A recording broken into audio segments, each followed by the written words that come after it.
معماری گرگانی یا معماری مغولی به معماری سالهای 1530 تا 1850 در هند گفته می شود که دوره حاکمیت پادشاهان گرگانی در هند بود. شاخصه های این سبک معماری کاخها و مسجدها و کارهای تزئینی پر جزئیات است.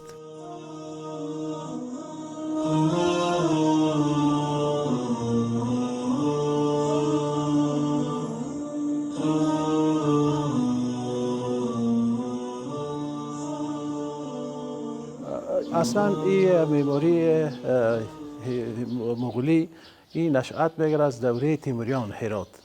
در ابتدا این هنر در حوزه هرات البته در زمان تیموریان به اوج خود میرسه، باز آهسته آهسته چون خود خانواده بابر اینا هم به هشت به تیموریان هرات میرسه و این هنر اینا پیشرفت و توسعه دادن.